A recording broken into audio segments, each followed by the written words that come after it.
Good evening and welcome to Mitv News at 6. I am Kemi Omoshebi Awudein. President Muhammadu Buhari has sworn in 3 national commissioners of the Independent National Electoral Commission (INEC). They include Dr. Baba Bila representing the North East Zone, Professor Sani Adam representing the North Central Zone, and Professor Abdullahi Abdul representing the North West Zone. The swearing-in took place on Wednesday just before the commencement of the Federal Executive Council meeting, which held at the conference room of the First Lady's office at the State House. Vice President Yemi Osinbajo and Secretary to the Government of the Federation, Boss Mustafa, are among those physically in attendance. Also present are the Minister of Information and Culture, La Mohammed, the Attorney General of the Federation, and Minister of Justice, Abubakar Malami, as well as the Minister of Water Resources, Laiman Adamu. Others include Minister of Finance, Budget and National Planning, Zainab Ahmed, Works and Housing, Babatunde Fashola, and Interior, Rauf Aregbesola. The head of Civil Service of the Federation, Folashade Yemieso, and other ministers attending virtually from their various offices in Abuja. We thank God for this opportunity to serve our people. And I would want to assure Nigerians that we will be very honest and sincere in our activities to ensure that all elections we will conduct will be fair, free and credible, because that is what the nation looks up from us. Thank you very much. The Federal Executive Council has approved 30 billion naira contract augmentations for the completion of the 74-kilometer Nasarawa to local road in Nasarawa State. The Minister of Works and Housing, Babatunde Fashola, disclosed this to State House correspondents in the Presidential Villa, Abuja, after the week's virtual FEC meeting presided over by President Muhammadu Buhari. Fashola explained that Council granted 3 approvals for contract augmentation, all summing up to a total of 38.436 billion naira for the Ministry of Works and Housing, including the Nasarawa to local road project. According to him, the 74-kilometer road project, which was first awarded in 2006, when eventually completed, would reduce the travel time between Otoko in Benue State to Abuja by 3.5 hours, adding that it is part of the administration's project aimed at lifting Nigerians out of poverty. 5-kilometer spur wasn't funded until this administration started, so contractor is asking us to revise the contract by a review of 488,980,891 naira to change the contract sum from 1.786 billion to 2.275 billion, and an additional completion period of 6 months to enable them complete.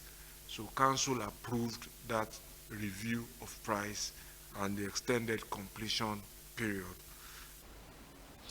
The federal government of Nigeria says end to Twitter suspension in Nigeria is near. The federal government of Nigeria said it is very close to resolving the issues it had with microblogging platform Twitter that led government to place a suspension on its operations in Nigeria. The federal government placed a suspension on Twitter by deleting President Muhammadu Buhari's tweet on the Mazi Nnamdi Kanu-led indigenous people of Biafra IPOB. The federal government has assured that the Twitter ban in Nigeria will be lifted soon. The Minister of Information and Culture, La Mohammed, gave the assurance while briefing State House correspondents at the end of the virtual Federal Executive Council meeting presided over by President Muhammadu Buhari at the First Lady's Conference Room, Presidential Villa, Abuja, FCT. Progress report on our talks with them. And I think if I want to quote them rightly, they say it's been productive and quite respectful. As to the qualifying, how soon is soon, right? I want to assure you that the time that Twitter's operation has been suspended, between the time it has been suspended and when it will be, restored, is by far much, much shorter. That I can assure you that is by far. In other words, if the operation has been suspended for about 100 days now, I can tell that we're just actually talking about a few more days. All we're trying to do is the exchanges have been going on, but we need to dot the I's and also cross the T's. But I can assure Nigerians that we're not unmindful of the anxiety of Nigerians, and both parties, are working very hard to put a closure on the matter. President Muhammadu Buhari has written to the House of Representatives for approval to borrow $4 billion and 710 million euro loans to fund the 2021 budget. He also sought the approval of grant component of $125 million. The president, in a letter read by the Speaker, Femi Gbajabiamila, during plenary on Wednesday, said the loan request is an addendum to the 2018 to 2020 federal government external borrowing rolling plan. The president said the need to borrow more funds was to meet emerging needs of some critical projects. The projects listed in the addendum to the 2018 to 2021 federal government external borrowing rolling plan are to be financed through sovereign loans from the World Bank, French Development Agency, China Exim Bank, International Fund for Agricultural Development, and Credit Suisse Group, and Standard Chartered China Export and Credit, in the total sum of over $4 billion plus euro of over 710 and a grant component of $125 billion. The letter read that the National Assembly in July approved over $8 billion and 419 million euros loan request by President Muhammadu Buhari. President of the Senate, Ahmed Lawan, has sworn in Jarigbe Agom Jarigbe to represent Cross River North Senatorial District. Senator Jarigbe took the oath of office on Wednesday immediately after the start of plenary. The oath of office was administered by the clerk of the Senate, Barrister Ibrahim Dauda Al-Laden. This swearing-in comes at the heel of a ruling by the Court of Appeal sitting in Calabar on July 30, 2021, which declared Jarigbe winner of the December 5, 2020 Cross River North Senatorial by-election. Jarigbe, who is a member of the People's Democratic Party, PDP, replaces Stephen Ode. The Court of Appeal, in its ruling delivered by Honorable Justice Chioma Nwosu, nullified the certificate of return issued to Stephen Ode by the Independent National Electoral Commission, INEC. However, the electoral body directed that the certificate of return be immediately withdrawn. The Senate has passed 2 bills seeking to establish a federal university and teaching hospital in Ekiti and Nasarawa State, respectively. The bills are Federal University of Health and Medical Sciences in Ekiti State, Bill 2021, and Federal University Lafia Teaching Hospital Establishment Bill 2021. Both bills were sponsored by Senators Okmeyemi Bamidele and Tanko Amakura. The passage of both bills followed the presentation and consideration of 2 separate reports by the Committee on Health, Secondary and Tertiary.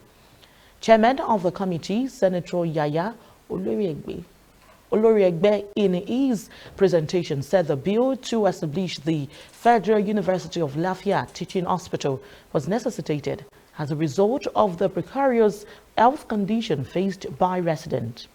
Senator Oloriegbe further noted that the bill to establish the Federal University of Health and Medical Sciences in Ekiti State seeks to promote and emphasize teaching, research, and extension of knowledge in the field of medicine and environmental sciences.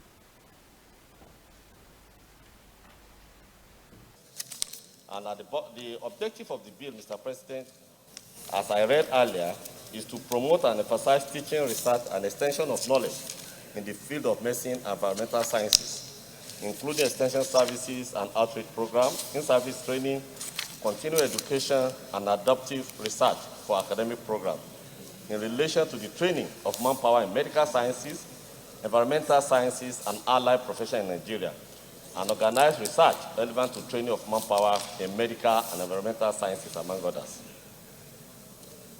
Our recommendation, Mr. President, after a clause-by-clause consideration of the bill, which is made up of 30 clauses, long title, short title, full schedule, and a statutory memorandum, the committee recommends that the Senate do approve the various amendments proposed by the committee on the bill. The main objective of establishing the University Hospital Lafia is to ensure the delivery of advanced healthcare services to the people of Nasarawa State and its environs. It also contributes to the development of health sciences in the country through research and teaching that the new institution will engage in. The bill received overwhelming support of stakeholders at the public hearing.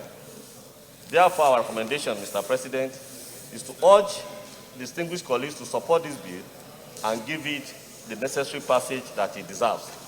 The committee therefore recommends that all the 4 clauses of the bill, as amended, be approved. The Nigerian Customs Service has accused ministries, departments, and agencies of government, as well as the Nigerian elites, for patronizing smuggled vehicles in the country. The Assistant Comptroller General of Customs in charge of modernization, Saudu Galadima, disclosed this on Tuesday at a meeting with the House of Representatives Committee on Customs in Abuja. Galadima said by patronizing dealers of smuggled vehicles, especially Hilux jeeps, to get their operational official vehicles means encouraging smuggling, thereby aiding leakages in the system, which hitherto affects customs revenue generation. House of Representatives correspondent Lida Ike report that Chairman of the committee, Honorable Leke Abejide, however, appealed to the customs to offer a 3-month window for defaulters to pay duties of vehicles smuggled into the country, stating that these could generate about 1 trillion naira for the federal government. While urging customs to improve their checks to stop such development, Abejide said the House is working on the amendment of the Customs Excise Management Act to enable the agency work more effectively. Nigerian Customs Service need your support in this regard. Unfortunately, today, the big men in Nigeria, I didn't say National Assembly members, all their escort vehicles, Hilux, are smuggled vehicles. MDS, Ministry and Departmentals of government today, they patronize smuggled Hilux. And that's why if you go to our system, the number of Hilux importation has dropped, but you find there hundreds in town. Mostly they use them as escorts. If you make an amendment to the next Finance Act to make an amendment to Procurement Act, that before a vehicle is taken over, you verify the custom vehicle to go along and come. Nigerian Customs Service buy Hilux vehicles, but they don't take delivery until when the papers are verified that duty are paid. We seriously need your support in this regard. Okay, now that we need more revenue, is to give maybe 3-month grace for everybody to come and pay duty, including those ministries that are using backup Hilux without duty payment, and whoever, other members or senator or whatever, or presidency, anywhere. We are appealing to the CGC. We know he's trying his best in terms of revenue and other things. So we should please give 3-month grace, maybe October, December, and October, November, December 31st. Last, whoever does not pay, he should go to jail.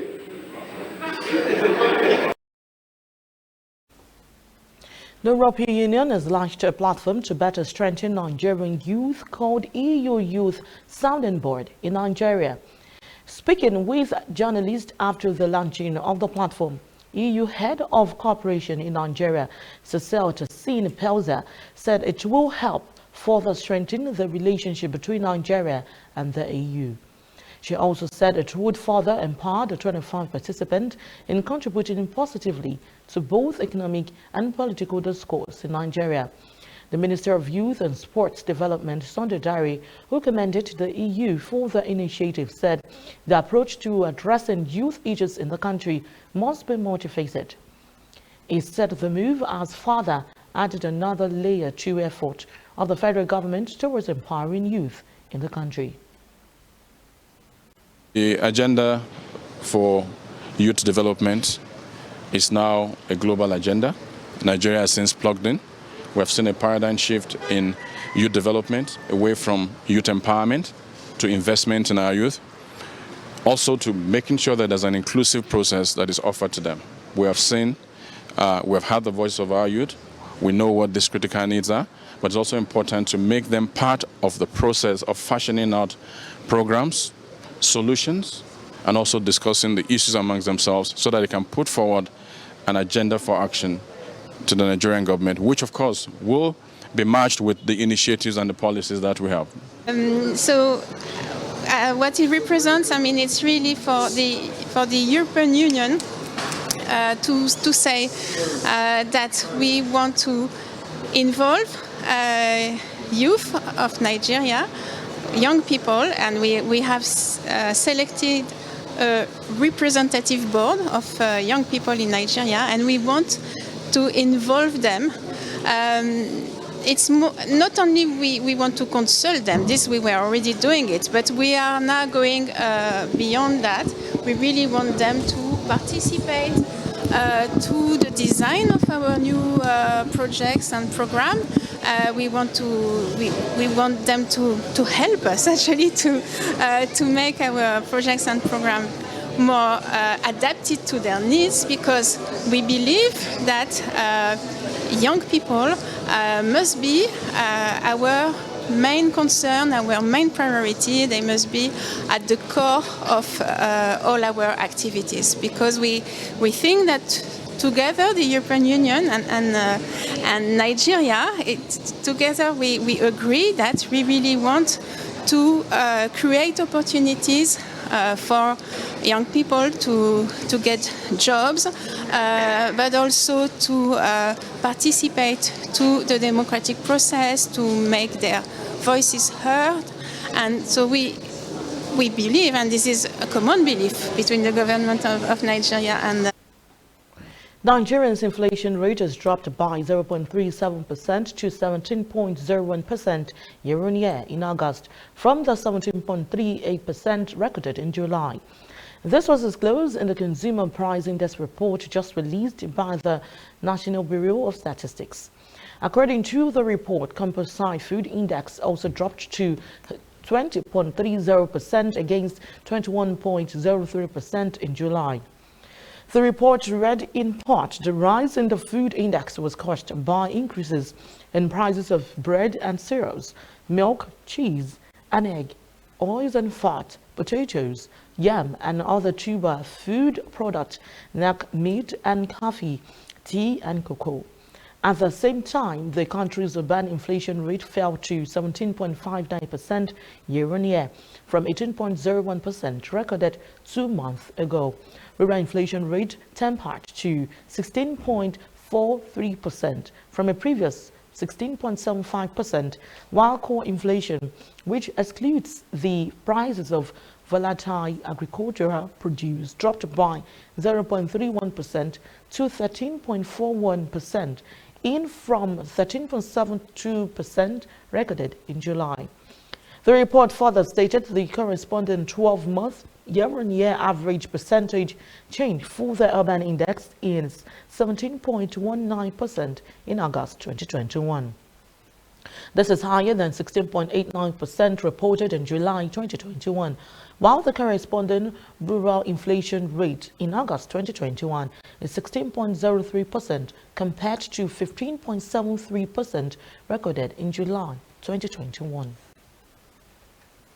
The Niger Delta Activist Forum has called on the federal government to make public details of the forensic audit report of the Niger Delta Development Commission, NDDC.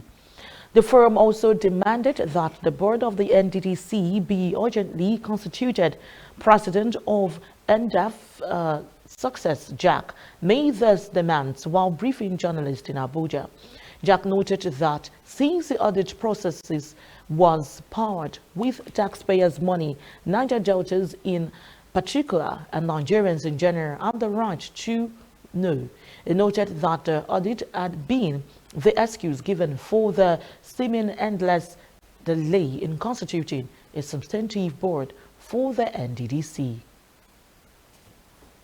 Now time for us to open a new chapter in the story of our journey toward development and evolving a morally upright and socially balanced society that thrives on constitutionally enshrined principles of engagement under a democratic setting. Our demands: 1, that the federal government should make a full disclosure of details of the findings of the forensic audit. 2, the process was powered with taxpayers' money, and under this era of freedom of information law, Niger Deltans and indeed Nigerians have the right to know. That the board of the Niger Delta Development Commission, NDDC, be constituted immediately. The audit has been the excuse given for the seeming endless delay in constituting this board. It is our hope that the necessary legal proceedings will be activated to implement consequences on indicted offenders to the extent of their offenses in the coming days. We believe that the restoration of sanity and order will be given a great boost when sinners and saints are medicated according to prescriptions of the law. You're still watching the Mitv News at 6. Let's take a moment. When we come back, we bring you stories from outside Nigeria. Stay with us.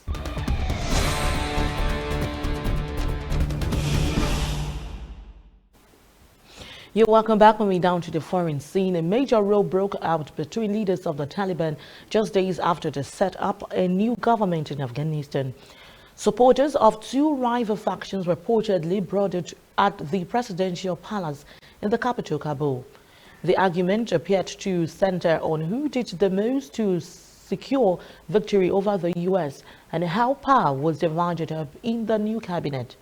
The Taliban have officially denied the report. The group seized control of Afghanistan last month and have since declared the country an Islamic emirate. Their new interim cabinet is entirely male and made up of senior Taliban figures, some of whom are notorious for attacks on U.S. forces over the past 2 decades. The dispute came to light after a Taliban co-founder, Mullah Abdul Ghani Baradar, disappeared from view for several days. EU Chief Ursula von der Leyen said on Wednesday, announcing a defense summit, Europe will seek to boost its own military capacity after the collapse of the US-backed government in Afghanistan. France's President Emmanuel Macron will convene the summit on European defense during France's 6-month presidency of the bloc, starting at the new year. Paris had been leading the push for the 27-nation union to develop more autonomous military capacities alongside the Western alliance, which is traditionally led by the U.S.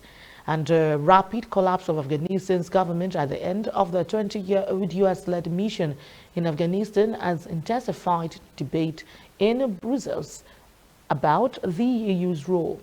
But most EU nations are also members of the NATO alliance, and some, particularly eastern states more exposed to threat, Russia, do not want to undermine ties with the United States.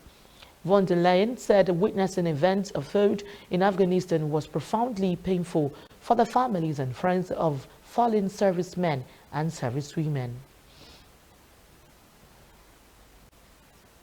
North and South Korea have tested ballistic missiles apart from each other, highlighting an arms race on the peninsula as nuclear talks with the North remain stalled. The North fired 2 ballistic missiles across its east coast. Its first test, with which such a missile is 6 months and fresh breach of UN resolutions. The test came as South Korea and China discussed the North nuclear issue. Hours later, the South tested its fourth submarine-launched ballistic missile. The test of the missile, known as SLBM, was pre-planned and not in reaction to the North's latest launches. It makes South Korea the 7th country in the world with such technology. President Moon Jae-in, who attended the test, said South Korea now have sufficient deterrence to respond to North Korea's provocations at any time, urging the South to continue increasing its weapons programs to overwhelm North Korea's asymmetric power.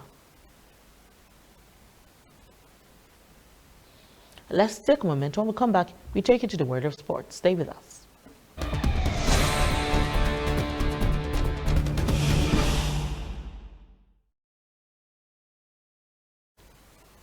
Welcome back. When we down to the world of sport. Anthony Joshua admits he needs to fight Tyson Fury before he retires from boxing. The WBO, WBA, and IBF champion Anthony Joshua takes on Usyk later this month at Tottenham Hotspur Stadium and is hopeful he can fight Fury next. Joshua admitted he must fight Tyson Fury before eventually retiring from boxing, believing that the sport needs at least one bout between the British rivals to happen. Negotiations between the heavyweights can stretch for months, and a deal seemed on the verge of being finalized earlier this year, only for a United States arbitrator to rule Fury had to fight Deontay Wilder.